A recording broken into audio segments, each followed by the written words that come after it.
How's the bacon, did you say? Oh, what a fantastic hit! Roy Keane on Haaland. Here's Sancho. Aguero!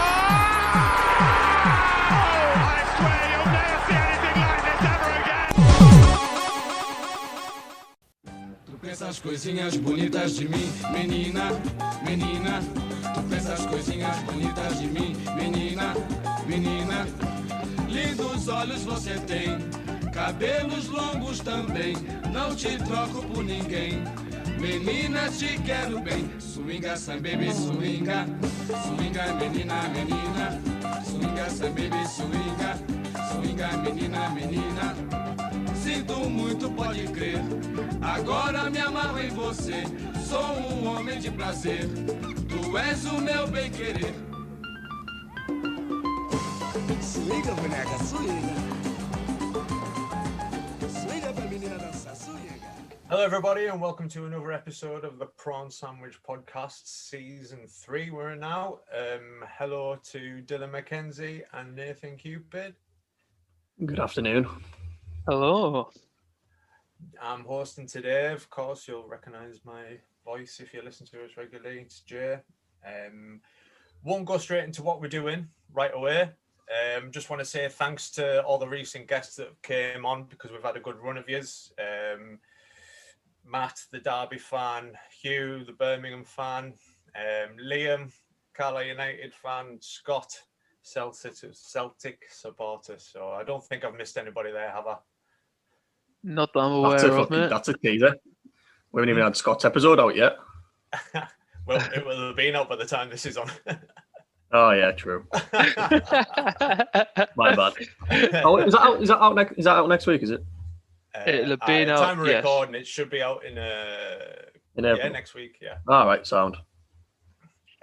So of course as well, give a shout out to our sponsors, Apple Tree Pub in Carlisle. What's the date you're opening again, Dale? Monday, May the 17th. Monday, May 17th. And Yes. shout out to T7 Clothing as well. I've noticed they've put a couple of little teaser posts on their Instagram page, so there's maybe stuff coming shortly. Summer range. Yeah. Connor Massey, Newcastle. That's the one fan you missed. Sorry, Connor. I missed Oh it. yeah, Connor. Oh, I see, because it's black and white, so you just Yeah, tend to drain it out. Just, after hammering home that we're not biased at all, I've just totally forgot about a Newcastle fan coming on this show. Sorry, mate.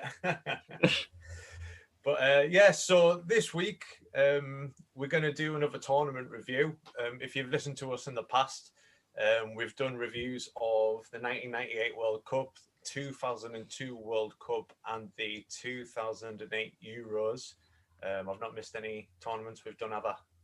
After missing Oh, I a don't think guest. so. No, I don't think so. But a little bit of a change today. Normally we've done international tournaments, as I've said, but today we're looking back at the Club World Cup from January 2000. Personally, I remember watching some of the games at the time, but obviously you lads are a little bit younger than me, so might not have been on your telly screens when you were. I remember watching the Man United games. No, I fucking do. I am going to boot in though, since we're doing a classic episode. We love our football shirts. Thought I'll treat it to these boys. They just arrived today. Sat down in the pub waiting for them. The new black and gold Puma Kings. Oh, very nice. Very nice. See them.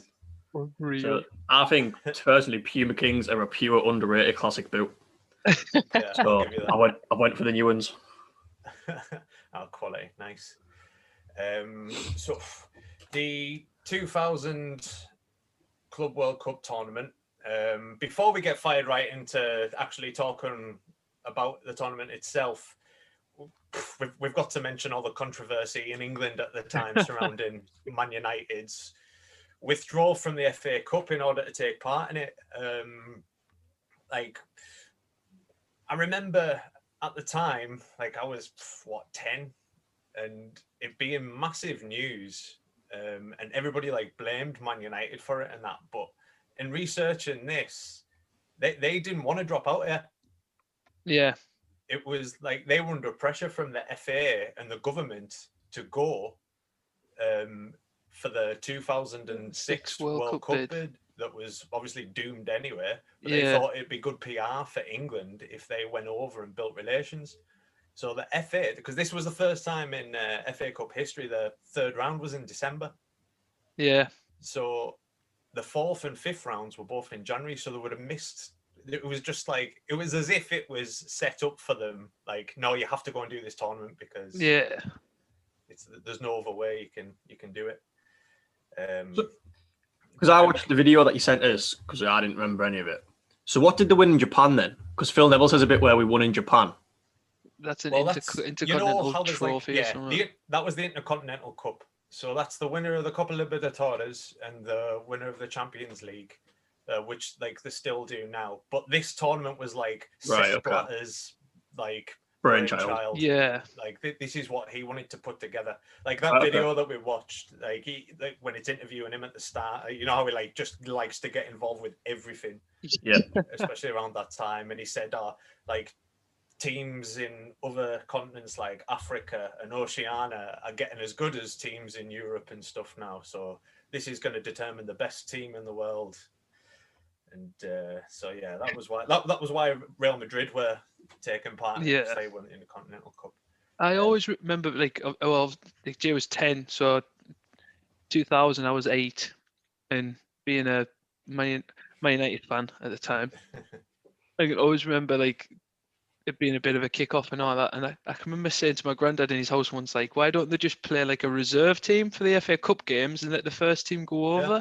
My granddad was like, oh yeah, I never thought of that. And then like 3 days later at football training, my granddad was talking to my football coach and like, why don't they just send a reserve team up for the FA Cup games? I always remember being like, I told you that, granddad. But so basically, obviously, it was a big news, big controversy that Man United weren't going to be in it. I thought this is funny, and I've heard it on other podcasts as well. But the Daily Mirror on the 14th of July, 1999, ran a front page of, is there anyone left in Britain who does not think Man United should be in the Cup? And some of the people have had like the opinions of. So basically the front page, that's written in the middle. And then around the border of that, it's got pictures of like celebrities and like people in sports. So if you want, do you want a supermodel Caprice's hot take on Man United not being in the FA Cup? They should think about going out with Tony Adams at that time. Oh, maybe. They should think about the fans. It's outrageous. But some of them are like pure, Falklands hero. Have they forgotten football is a game for the people? Oh, good God! This is a pure clutch.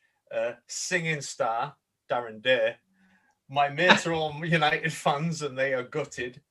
And I think my favourite one though is Hero's Widow. Like no name, just like Hero's Widow. I was shocked when I heard. It's so sad. Like, is she talking about her husband dying, or is she talking about Man U?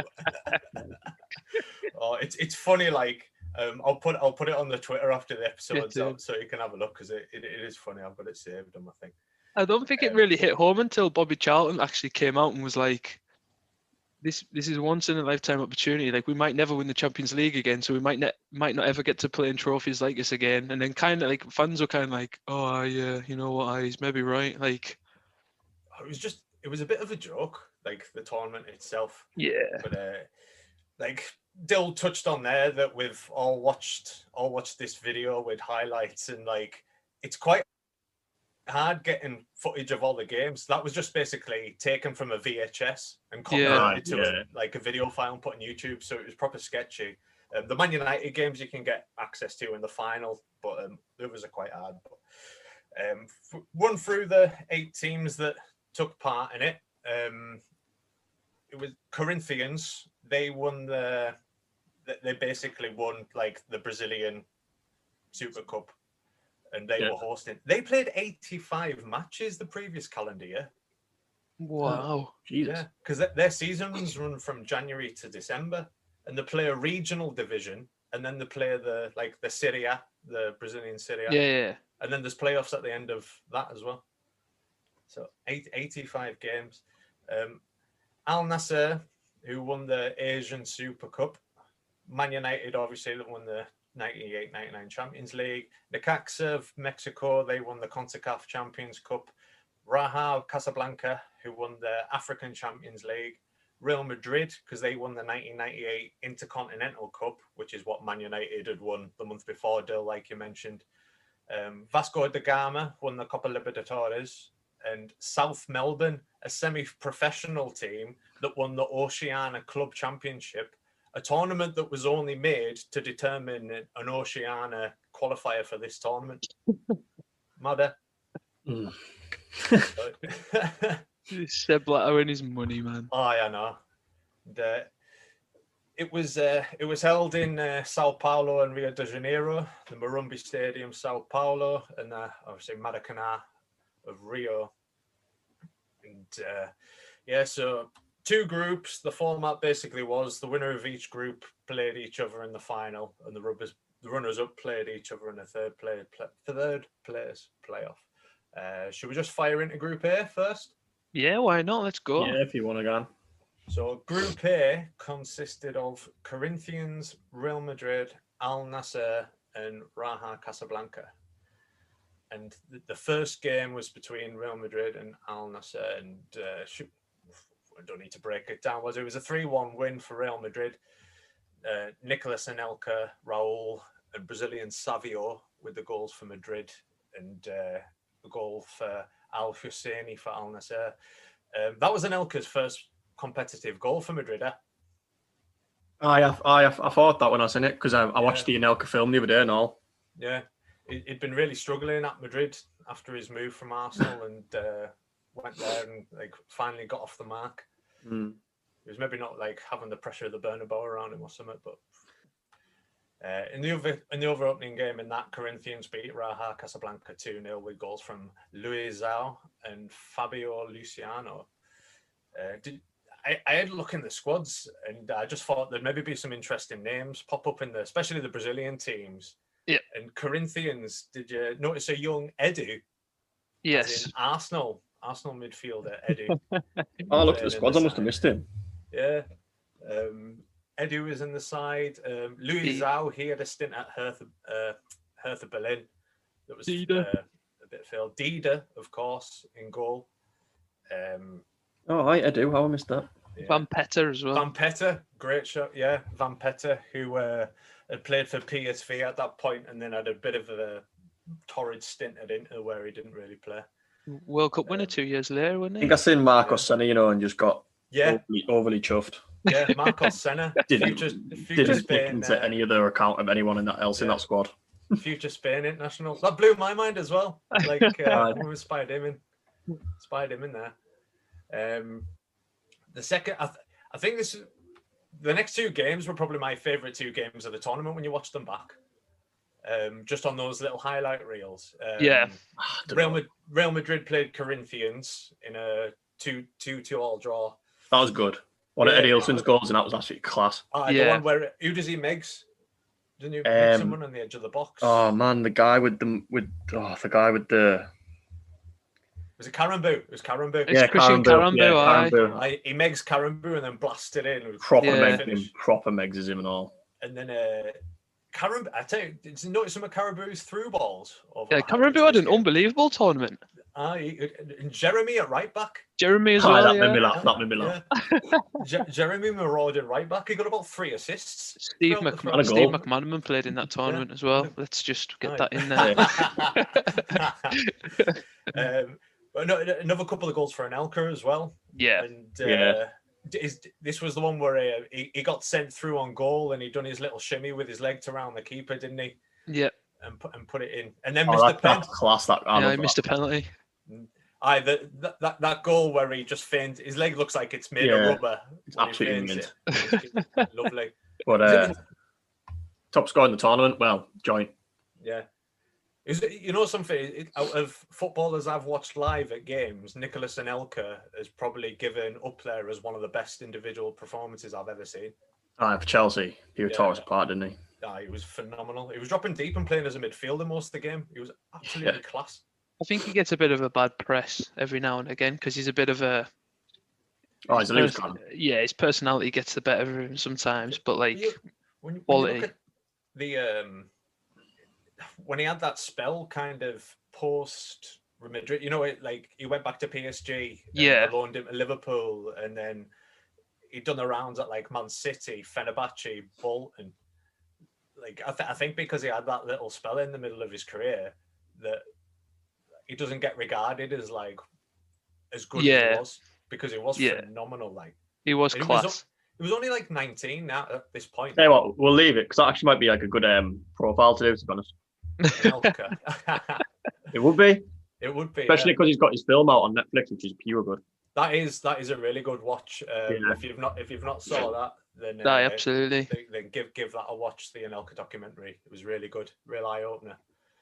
The other fixture in the second round of games in that group was Raja Casablanca and Al Nassr, and oh my god, some of the defending in this game is absolutely horrific, isn't it? It's the keeping, eh? The keeping of all is just hilarious. Do you know what's mad with like these like random obscure clubs? Some of them have really good attacking players. Yeah. Well, he went El Kakuri was dossing for. I know. When exactly. That rocket flew in between the keeper's hands, I couldn't believe El Kakuri was playing. Like on loan at Sunderland. Yeah. Well, there was Saib, who scores the winner in the fourth goal for Al Nassr. He played for Spurs as well. Yeah. So there was a couple of Premier League players. I remember I was researching it though, that in this 60,000 seater stadium, there was 3,000 people watching it. Yeah.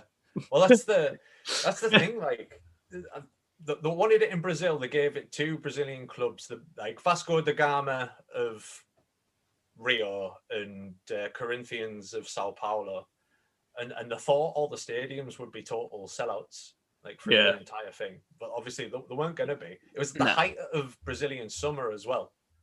It's like January's Baltic here. It's over there. It would be like 30 degrees on a morning. Like for any listeners that are in America or anyone that does Fahrenheit, that's 30 degrees Celsius. I like it. So, but by the time they're playing, even if they're playing on a night, the humidity would be horrific. Exactly. And you've got a little ginger lad from Liverpool in midfield for Real Madrid dossing about in that heat, man. But yeah, Al Nassr beat Casablanca 4-3. And if you do fancy going and having a look at the highlights of this tournament, it is a funny watching the defending from this game. I'm not going through all the goal scorers for that, by the way. Oh no. And then in the last round of games, Real Madrid needed a favour from Al Nassr to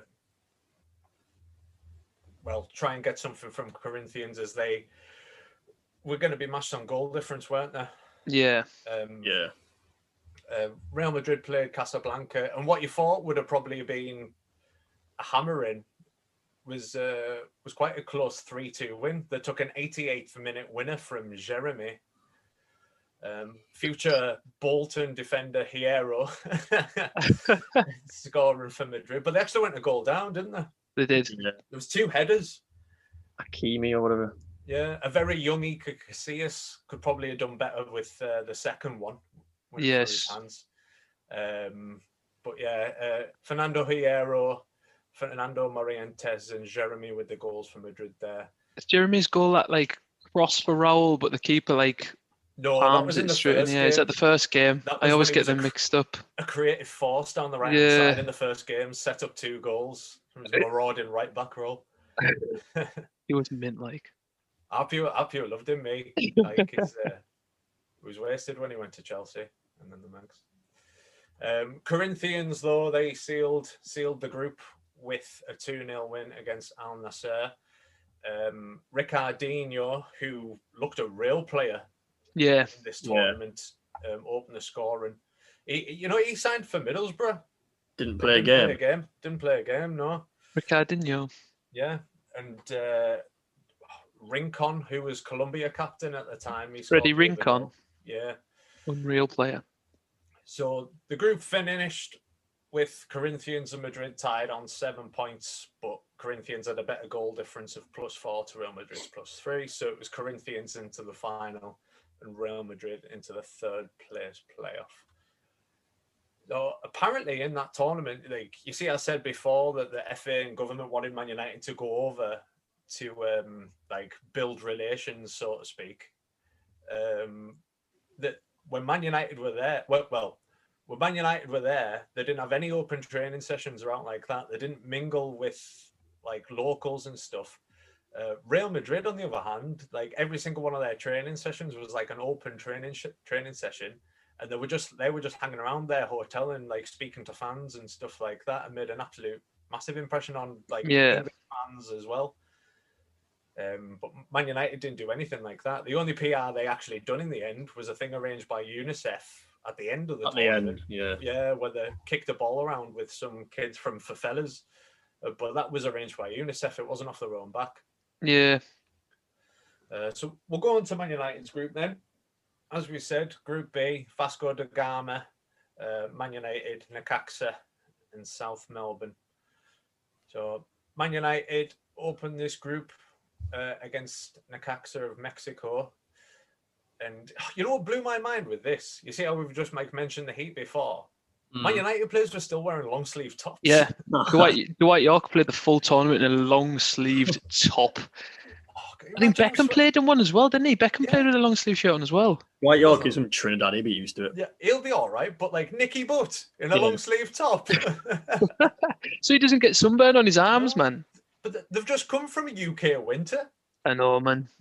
UK winter straight to like that heat and humidity in the Dawson and long To be sleeves. fair, though, if you're getting told, like, I'm not being funny, but like someone like Nicky Butt or like them English lads in that squad, like, right, what would you rather have? A freezing cold weekend in Tranmere in the FA Cup, or do you want to go and play Vasco da Gama in Brazil? Sign me right up.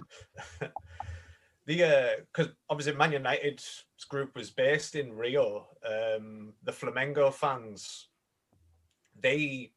Flamengo's another club based in Rio, and Flamengo was the only club previous from Rio that had won the Club World Cup kind of thing, like the Continental Cup and that. So they really wanted Man United to do over Vasco da Gama, just so another club from Rio, their biggest rivals, like didn't have that accolade on them. So they were fuming with Man United's failings. But in that first game, Necaxa won, Man United won. A David Beckham red card for a horrific challenge. I know. Oh God! So Necaxa went 1-0 up. I think it was after they went 1-0 up as well, wasn't it? Yeah, they went 1-0 up off the free kick. Jaap Stam gave away a soft free kick. And then they missed a pen. Dwight York missed a pen. Dwight York missed a pen. No, Necaxa missed a pen. Both missed a pen in the same game, didn't they? Bosnich saved a pen, didn't he? Bosnich saved a pen, and then Dwight York missed a pen. Bosnich had an awful tournament, by the way. that tournament was like the end for him. Yeah. He didn't really play much after that. Van der Hau was like number one after that. There isn't many Man United players that come away from this tournament saying that they had a good tournament, really. Apart from Quentin Fortune. We'll get there. Yeah, we'll get onto it. Like, I don't blame them at all. Like, if you told me, like, I know they're professionals, but you've just won like the treble, right? You don't have to play you don't have to go to Ipswich away in the FA Cup in fucking December, freezing your tits off. You'd be on a beach in Brazil playing Necaxa for 16 days. I need dramas. Yeah, I think Jonathan Green said, like, I'm not going to play much, but it's a holiday in Brazil, so why not? Like, I'll be on the beach when we're not training. Or I read an interview with Mikhail Silvestre about this tournament, and he said they had no knowledge of any of the clubs that were playing apart from Real Madrid. Silvestri is the John likes to call him. But yeah, so there was no like watching videos of the teams or anything. They just basically weren't prepared for the heat at all. Like, just lost. I think it speaks volumes that this was the first one and there wasn't anything similar for another 4 years after. And so anyway, so Man United 1-0 down, Dwight York equalised 81st minute. In the other game, Vasco da Gama versus South Melbourne. 2-0 Vasco da Gama. Felipe, 53rd minute goal. And Edmundo, in the 86th minute. This was the third of his 5 spells at Vasco da Gama, Edmundo. 5 spells. Good player, though. This was just on the back of him leaving Fiorentina the year before. Yeah. The year before, that was when Fiorentina finished second the season before. Yeah. And Edmundo went AWOL for the Rio Carnival because he had a clause in his contract. That he was allowed to bugger off and go to the Rio Carnival when it was on. And it ended up, that basically cost them the league. They won the league.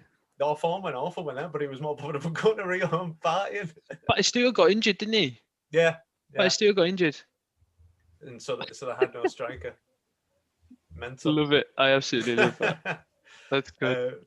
We'll move on to the next game, which was Man United versus Vasco da Gama. Vasco da Gama won 3-1.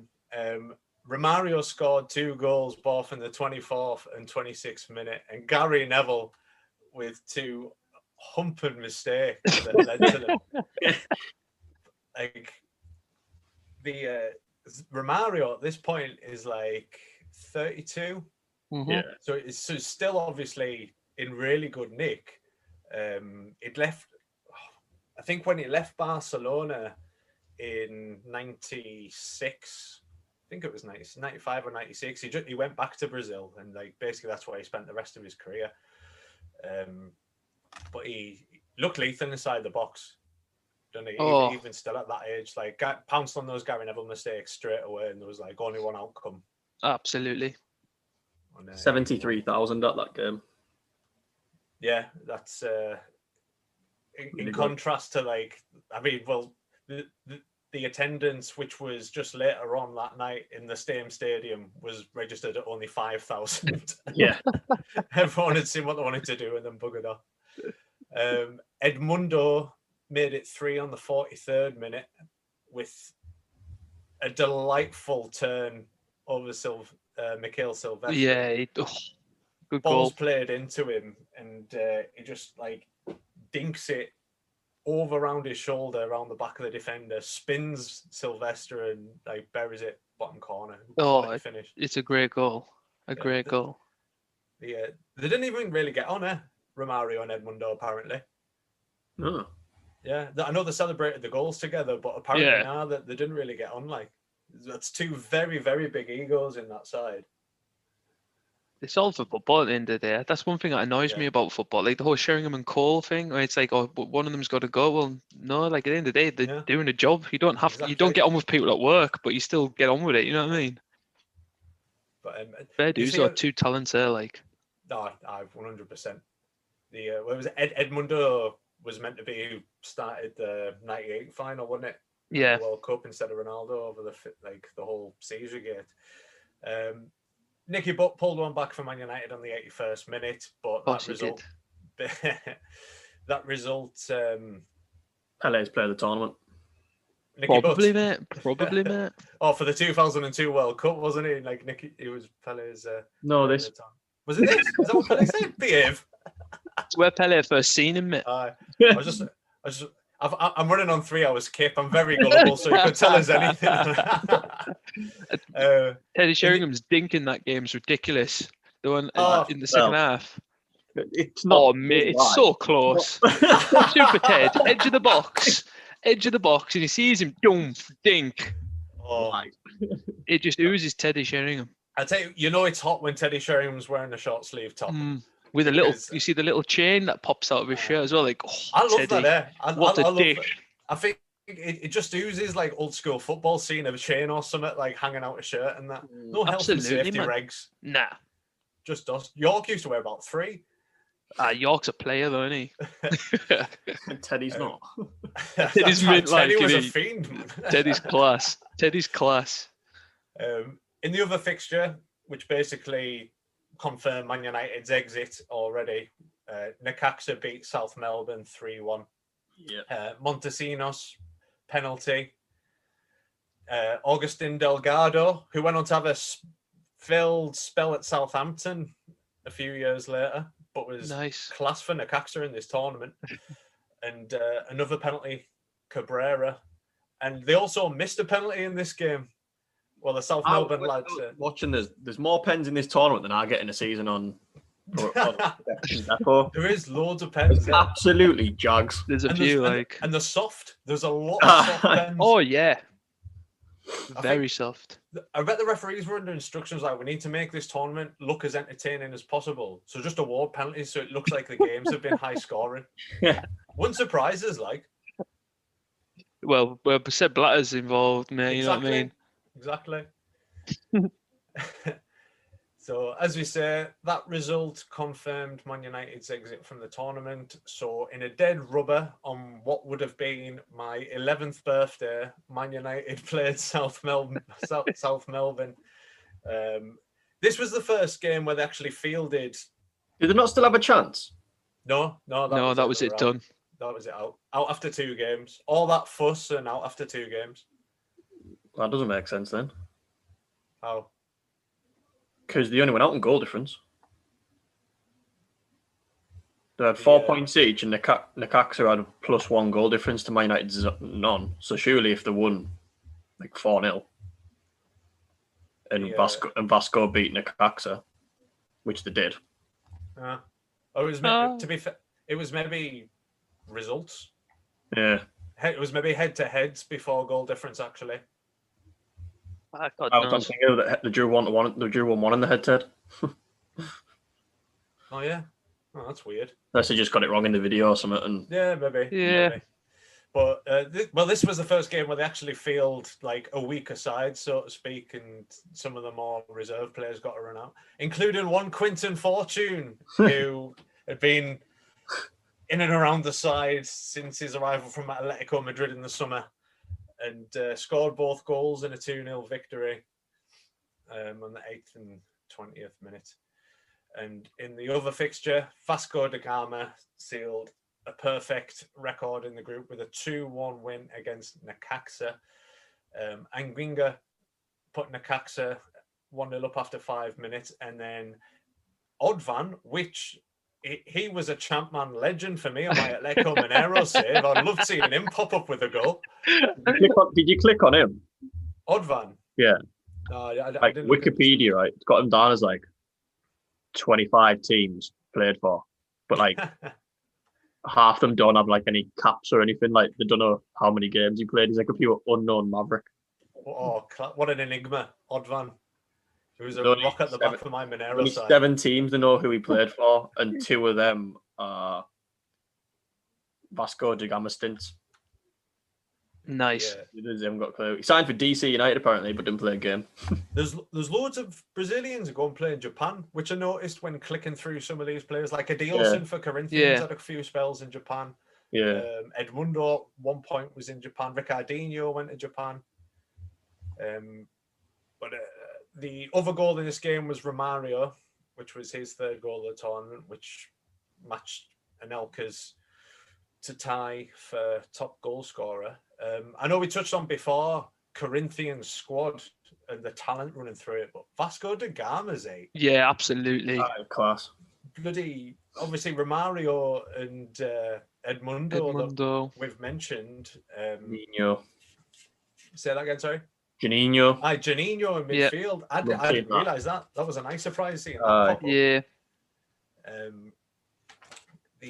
Some really good players kicking about. There was a few that ended up at Lyon. Yeah. He wasn't the only one. I can't remember the exact name of the other lad that I noticed, but so entertaining groups. 3rd place playoff will be between Real Madrid and Necaxa, and the final between Corinthians and Vasco da Gama.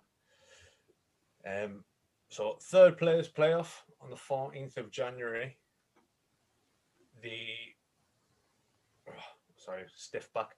Real put Madrid up to 15 minutes, and Delgado with the equaliser on 58 minutes. After extra time, just went to penalties. You missed a pen there.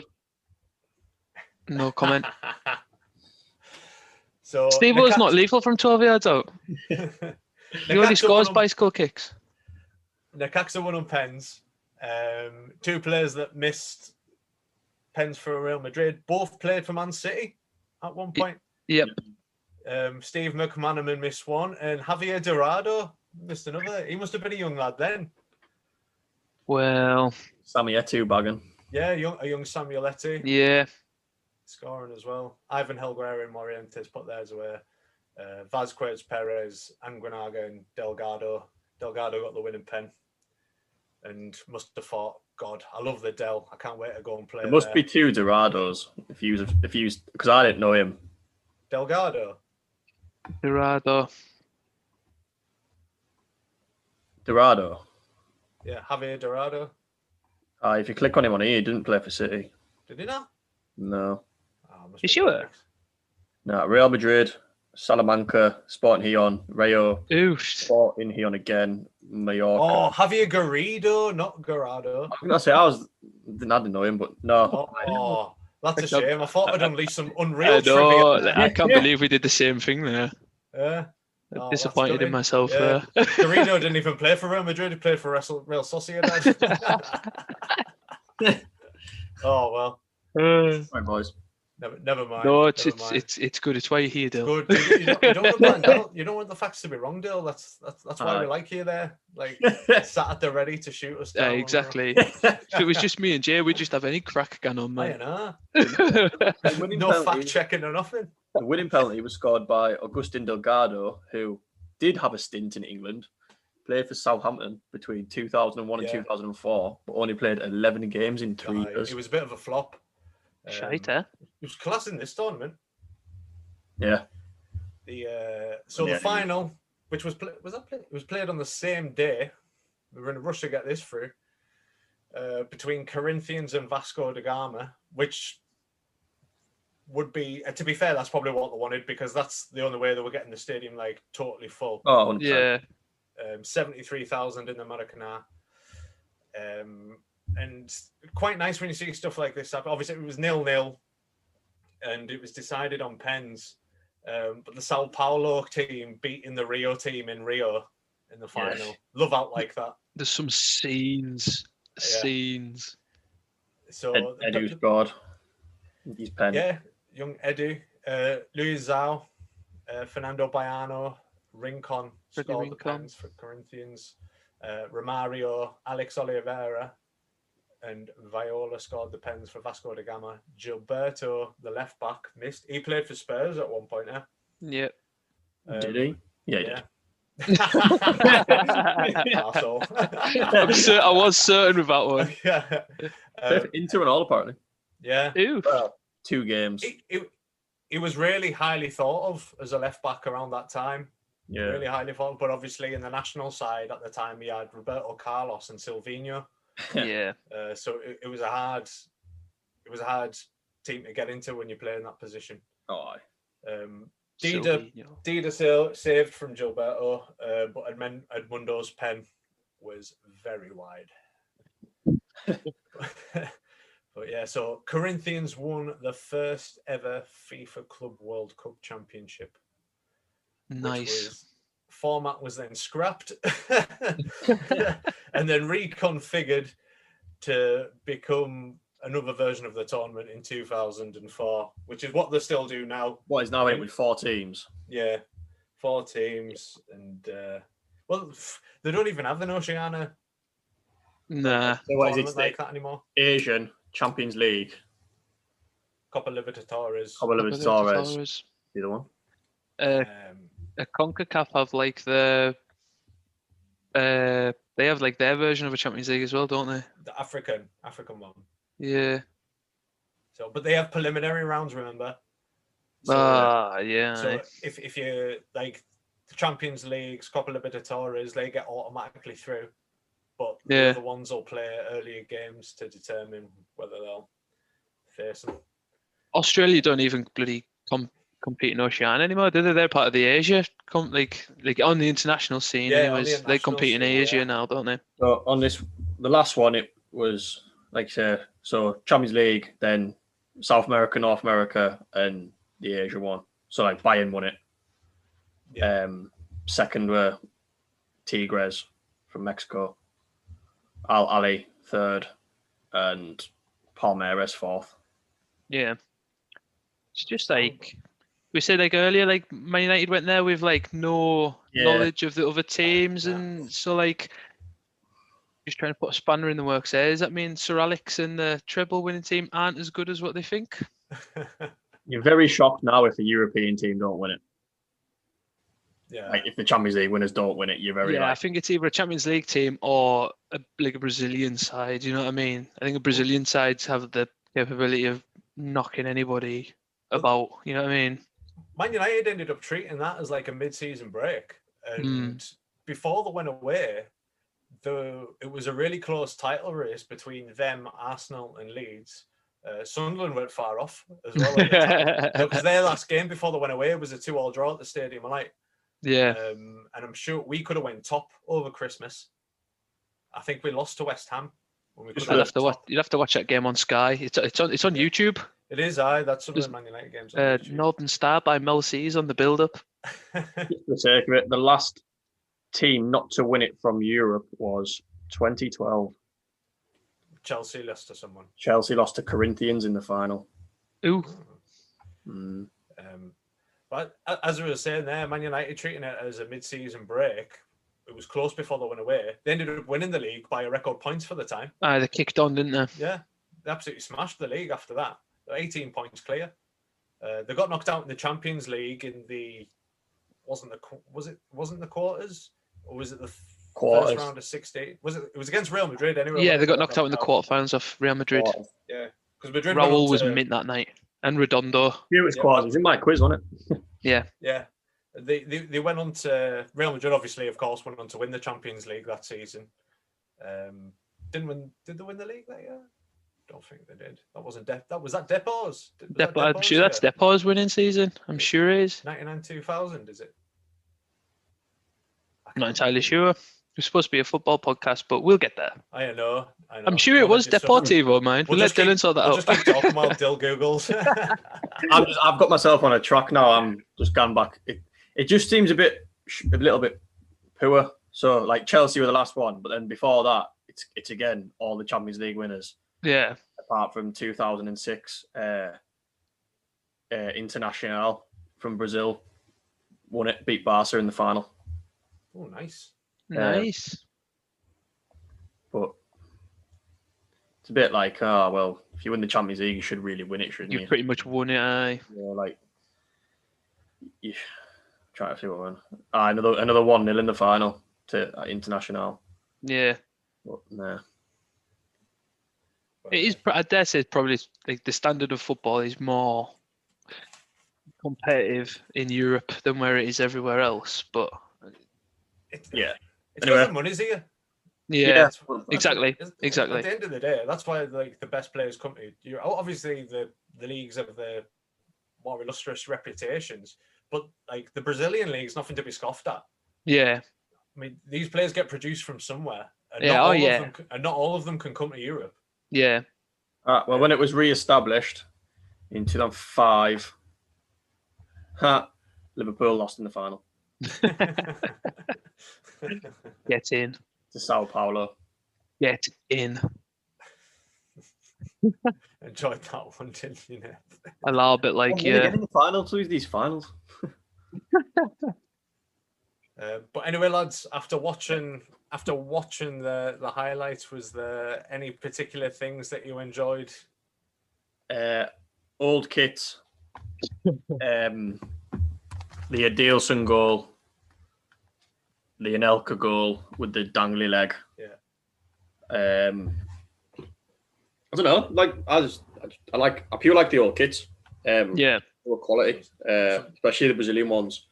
And the crowd in the final was class. It was. They'll hate each other. Them. Yeah. Oh yeah. Like Rio and Sao Paulo will have a massive just hatred on each other. Old style footy and all. Oh yeah. We see all like old patched up footy, not this high technology crap you've got now. the pitches were so dry and slow. That's another thing. Obviously European football to an extent is like all about like fast pace and moving the ball quick. So it just suited Brazilian clubs down to the ground. Yeah. Obviously it's in Brazil. and it's 100 degrees. It was just the Man United games for me because I can It was a bit of a nostalgia trip, especially that Vasco da Gama shirt. Yeah. Like, what a shirt! I remember watching the Vasco da Gama game. I remember watching that at home. I love a shirt with a sash, and that Vasco da Gama black with a white sash and a red. The red crest just fits red crest, perfect. Yeah. That's beautiful. Oh. I really enjoyed just like seeing players that later become household names playing in this tournament as like youngsters for the Brazilian side. I'll save that for my 11. Yeah, that's same. And also, I love Jeremy's like marauding down the right hand side as a right back. Completely agree. Balls in, and a delightful Christian Karambou through ball that set up an Elka for a goal. But I really enjoyed reading up, and like I read a couple of articles, as I say, and watching those highlights. I wasn't going to put myself through watching the Man United boys in Brazil video, just watching them. I couldn't be asked. Football as much as I wanted to watch Teddy Sheringham shirtless. Speaking of shirtless, that documentary we watched, within like the first 20 seconds, when it's like Brazil and it's like beaches, Christ the Redeemer, lass in a bikini, and she stayed on the screen for ages. For God's sake, eh? And then later on the final, can you remember when it was the day of the final? It was the same day. It was like Miss Brazil or something like that, and it showed footage of that on the footy documentary we watched. Until I'm the only single one, because I was not asked at all. Dill's 11's just full of names of models that were in that competition. Del Paulo left back. Miss Rio centre half. Why not, man? Quality. Right, I've put a little quiz together. Yeah. So should we fire into that? Come on. It's a bit of a twist, because it's not actually based on the Club World Cup itself, but it's based on the FA Cup that Man United sacked off. Oh, nice! So the quiz is on the 99-2000 FA Cup. Right. Well, I'm just okay. So, are you pen and paper ready? Is ready? Yes. Right. So, first question. Who were the lucky losers that got to re-enter the FA Cup in the third round, replacing Man United, despite being knocked out in the second? I'm pretty sure this is game of what? So, for anyone listening that doesn't know the crack, because Man United withdrew, there was going to be a vacant place in the FA Cup third round. So rather than give someone a bye to the fourth, they allowed one of the losers of the second round to enter by a luck of the draw. And which team? I want to know. I don't even know why this one's stuck in my head, but for some reason this one's stuck in my head. It's probably wrong. Oh no, it won't be them, because they'll have been a Prem team, so they won't have played in the second round. I'll go with them. Question 2. Yeah. In the third round, there was a controversial game in which a player was sent off, and before he left the pitch, was subbed off. So he'd been red carded, but his team had subbed him. So this club basically played without they played with 11 men rather than 10. Which club was it?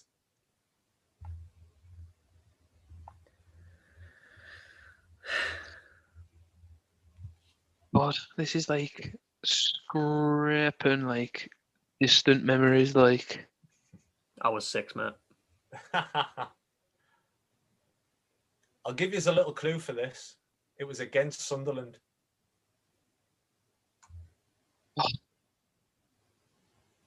Ooh. Right, I'm gonna. Oh, is it? Oh, you know what? I'm just gonna stick with it. Bollocks to it. I'm sticking with him. Right. This will be a stab in the dark, this one, if you didn't know the answer to that one. I didn't really think this through when I wrote the quiz out, but what round did said club get to? So they made it through the third round. They were 1-0 up against us at the time. But I do not think it's them. round did they make it to?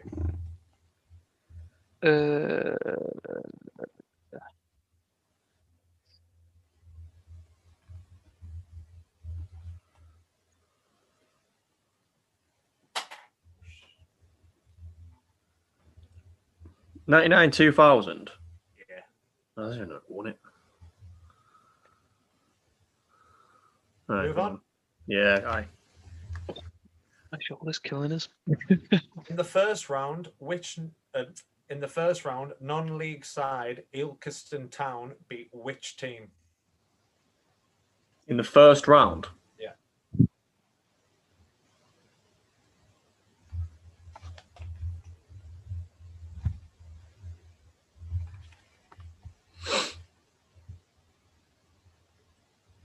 Move on. Yep. Next one. Hereford Town, who were non-league at the time, took Leicester City to extra time after a replay. Leicester won, but who scored the winning goal? Leicester won. Yeah, Leicester won the game, but who scored the winner for them? I think Leicester 2000 era.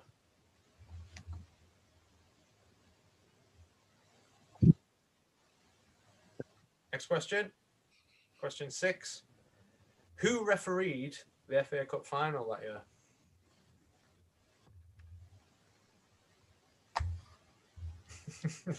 Dill's just pulled a face at us there.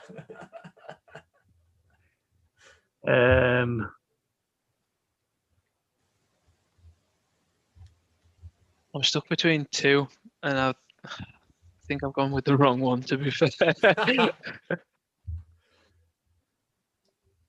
Question 7. Which stadium hosted both semi-finals?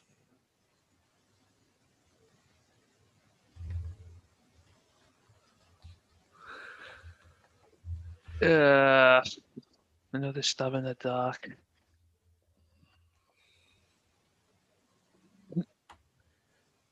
Next question. Yeah. Yep. Which club lost in the semi-final, missing their chance to play in the last ever FA Cup final at the Old Wembley? This club also played in the very first FA Cup final at the Old Wembley, but missed the chance to play the last one. It would have been a little nice twist of fate, but they got beat in the semis.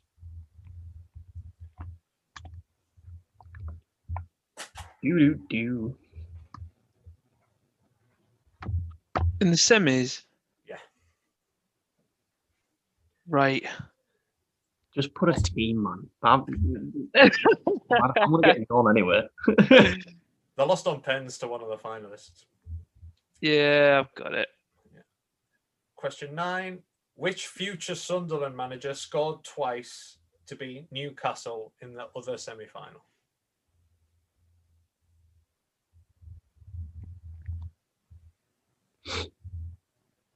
I think I might have that.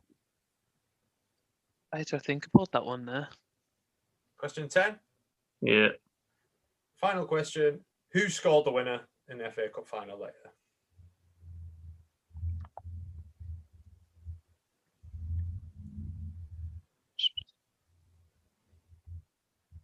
No, did he get the first?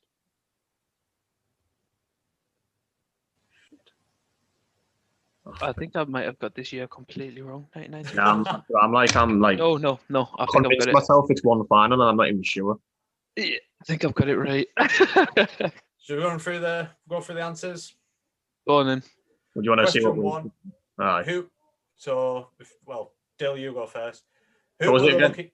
Aye. What? But Norwich. Norwich. Who did you put, Nath? I wrote Rushden and Diamonds. It was Darlington. Oh. Yeah, Darlington. That's why they built a new stadium. No, on the back of being the lucky losers. Aye. Got some third round money. The rugby team plays in now. Is it? Yeah, It's still called the Reynolds Arena. couldn't tell you, mate. In fact, I've mascotted a game there. Have you? That's My messy. dad was in net. Oh my god. Get him. Question 2. Which club subbed a player that had been sent off before he could leave the field? I wrote Wickham Wanderers. I put Southampton. It's Tranmere Rovers. Oh, I scribbled out Tranmere Rovers. Did you? Yeah, John Aldridge. John Aldridge's squad. Yeah, pulled a Paul fast one. Ride out and that in. Mm. Got it, man. Oh, well, I've definitely got the next one wrong then. What round did they get to? I put semis. I put quarterfinals, to be fair. Quarterfinals, correct. You actually went so bold.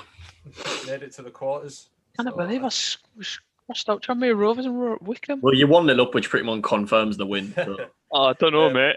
Question 4. Non-league side Ilkeston Town beat which team in the first round? I just guessed and wrote Carlisle United. I went because it's a random question and then it was shit then. I put Man City. No, it was Carlisle. Oh, fuck off.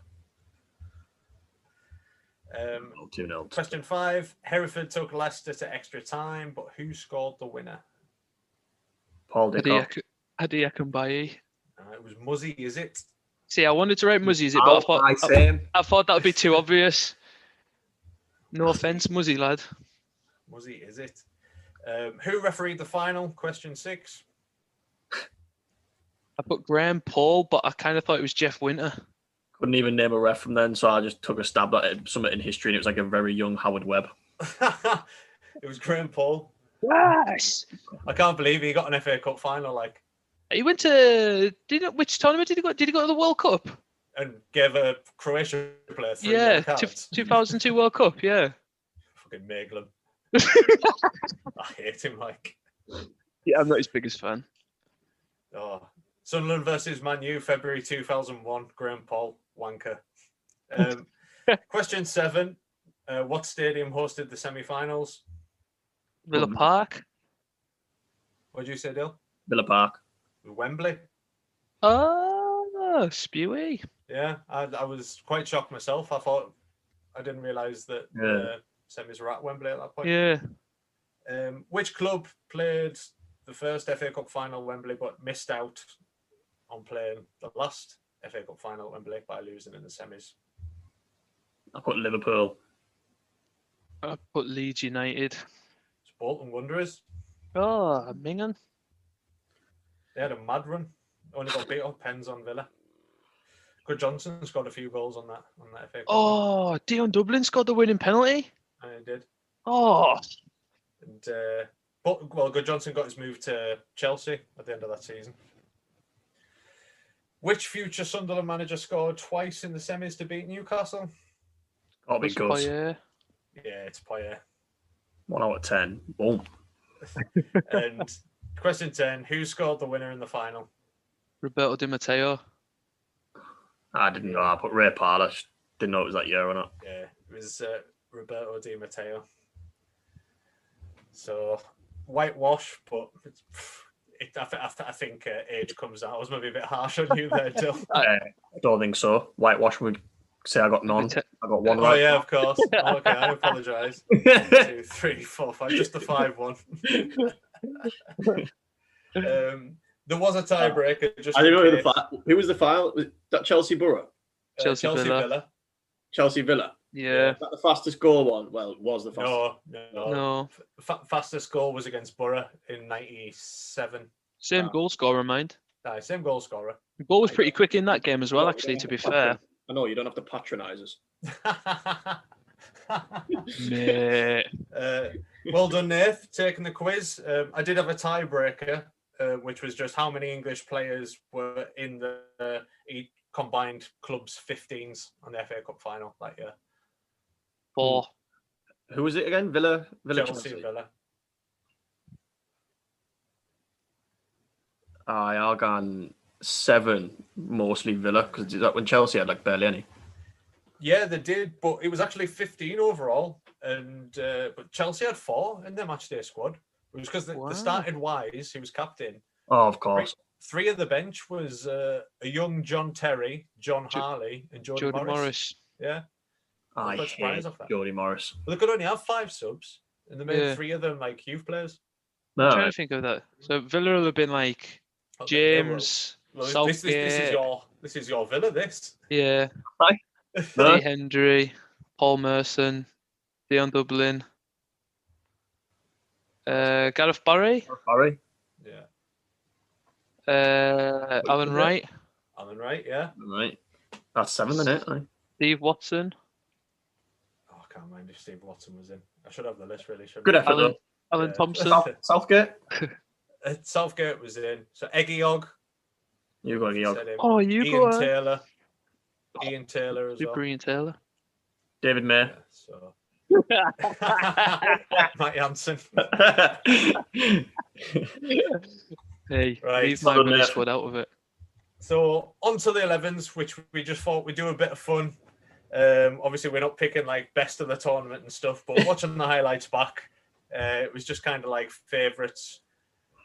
Not even around that time or anything. I ended up picking favourites just because, like we said before, seeing household names as they were young'uns, but Yeah. also from watching the tournament highlights, like a couple of players that I took Yeah. a shine to anyway.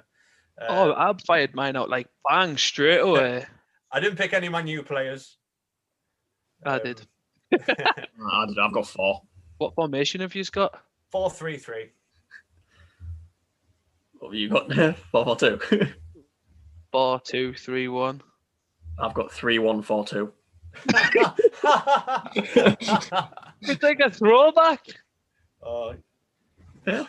Should we just go through them individually? Because we're just Yeah, gonna fly aye. through them. Yeah. Yes. I'll go first. Dida in goal. Look class in this tournament, and I've always said he was shite.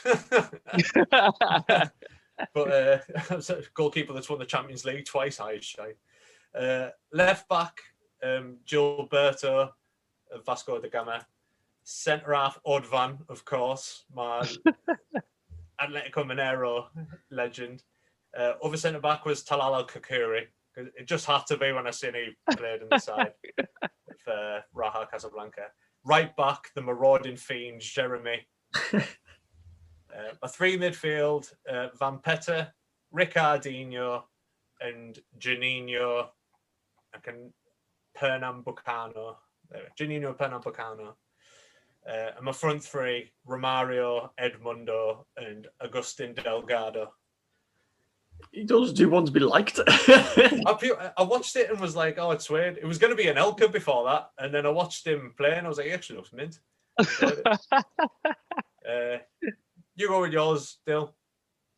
In net, my favourite keeper of all time, Iker Casillas. Unconventional back 3 of Ivan Huelguera for his time in goal. 2, Fernando Hierro, and got a pure soft spot for Dennis Irwin. And if Roy Keane takes Dennis Irwin in any team, then I'm taking Dennis Irwin in any team. I Love it. I absolutely love that. One holding midfielder in the gap, Marcos Senna. Pure love him, and it's just like pure surprise when I checked the squads and I seen him. I was like, yes. Then a 4-man midfield of Juninho, just because of special love for him, David Beckham. We wouldn't have the Prawn Sandwich podcast without Roy Keane, and my all-time favourite, Guti, who was in the Real Madrid squad. Yeah, it was. Don't know if he made an appearance, but he was in the squad. So he made what? He made one. yeah. He did. And then up front, Raul, and for his time at Sunderland, fair enough, he didn't play up front, but Dwight York. Nice. Just on Dennis Irwin, when you mentioned him there, did you see on that video that we watched later on when they done the UNICEF thing with the kids, and they had like the musician there with like the metal barrels, and they were playing them as drums. Dwight York and Dennis Irwin, like fewer pasty Dennis Irwin in shorts and a t-shirt playing drums with all these Brazilian kids, and that was like, I did not expect to see that today. Dennis Irwin's a legend, man. Quality, like. Dida made my bench. I'll say that. Fairs. Nice. Go on, Ness. Mine was like a proper like once I'd watched it and all, and like just seen the players' names rolling through, I was like, oh, some decent players in there. So, anyways, started next to Dida, obviously in goals. Back four, so right back I've got Jeremy as well, because why not? Centre back, one of the two Man United players that I thought could come away from the tournament being a bit like, yeah, I did all right there. Yapstam, I generally thought that Yapstam did all right. My other centre back is South Melbourne's centre back Con Blatsis, because I don't know why, but I just remember watching that Man United game against South Melbourne thinking, he's all right, him. And then that exact season, Derby County signed him, and he played 2 games for Derby County, and that was me sold as a Con Blatsis fan. Like, Con Blatsis is mint. That's amazing. He was That's unreal. I love that shout. I was trying to find a link to the Premier League through each squad, and I didn't even bother with South Melbourne. It shows my ignorance that I was like, there won't have been anyone in there. So I'm loving that shout there. I just remember him playing for Derby County. Only 2 games, man, but I was like, Con Blatsis is mint. Signed him. Can't believe it didn't make Matt's 11 that other week. I know, shame on you, Matt. Left back is obviously going to be Roberto Carlos. My 2 holding midfielders, Corinthians Van Petter, and from the Man United game against Necaxa, the captain, Alex Aguinaga, ponytail, unreal. He just ran that game that day. My 3, left of the 3 is Quinton Fortune. Obviously, can't not put Quinton Fortune in there. Nice. Middle of the 3, Edilson. And on the right of the 3, Nicholas Anelka. And up front, Romario. Lovely stuff. Fair enough. Adilson won a player of the tournament, Yeah, he did. but didn't make the All-Star team. Oh, yes, they did an all-star team. Love it. Yeah. Sepp So- Blatter. So, like... Well, FIFA's All-Star team was Dida in goal, Sergio Alamaguer, defense from Necaxa, Fernando Hierro, Mikel Salgado, Real Madrid, obviously, and Yapstam, Man United. The midfielders was Felipe from Vasco da Gama, Roy Keane, Man United, Freddie Rincon, Corinthians, Savio, Real Madrid, and the forwards were Agustin Delgado, Necaxa, and Romario, Vasco da Gama. Nice. And they did subs as well. Probably to appease Adilson after winning the tournament. Player of the tournament, not making the first 11 of the team of the tournament. Did you see on the video when they were handing out the medals, it was like Sepp Blatter.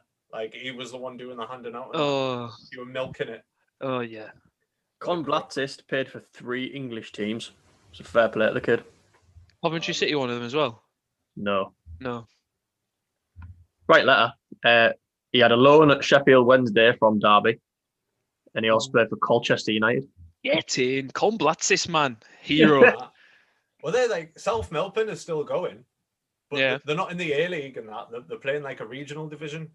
Yeah. They're just from a really small area of Melbourne that's really like Greek orientated. But Fair yeah, enough. they're still on the go, playing like, I think it's called like the National League or something like that. Get in. But that's the 2000 Club World Cup episode wrapped up. I know I've said it a few times. I really enjoyed like going through that because it wasn't long to look at, and it was all new information pretty much. And it's something that like people can like, if they like, people listen back to this and then like do like a Google search and be like, oh Jesus, I remember that. If you're a Man United fan, then let us know about your thoughts of that kind of period of time. Yeah, Sacking off the FA Cup. Has your opinion changed about it now we've revealed that it was pressure from the FA and the government themselves for the inevitable doomed 2006 World Cup bid? I think age took its toll on me. It's been a while since our last tournament episode, but I think it'll be. It's back round to you, Dill, is it? Yeah. Is it not Nath? Was the I last tournament we did not the 98 World Cup? I did 98 World Cup. I know I did 2008 Euros, didn't I? So have I. We'll have a look. I'll have a look and see. I'm pretty sure it's Dylan's turn though. We'll have to check the archives. Oh my god. I don't know. Use player profiles. Jay's player profile in it. Yeah. So it's my player profile next. Whenever we Still do that. Decided on that. So we haven't done. This is our first. Yeah. So this is our first one of season 3. Yeah. It's all right. We can sort this out later. But anyway, as I said at the start of the episode, thanks for all the guests that have been on recently. We're always open to guests coming on, so if you're interested, drop us a message on Twitter at Prawn Podcast and Instagram Prawn_Sandwich. DMs are open. Slide right in, and you can come and talk about the team you support, any football subject you want. Could be championship manager, football manager, anything. Absolutely always anything. Welcome. Until next time. Breaking news. It was Nath, and it's me next time, and it's Viva Italia 2006 World Cup. Boom. Oh, love that. Yeah. Keep an eye out for that. We don't know what it'll be, but that's what it'll be. I can't wait to play World at Your Feet by Embrace for that. What are we playing out this one then? What should we Samba do? de Janeiro. Yes. Yeah, Get in. It had to be. I was hoping you said that. Love it. Right, Right then. I don't know goodbye in Portuguese, so goodbye in English. I'll just say arrivederci. Why not? Ciao, Bella. Samba.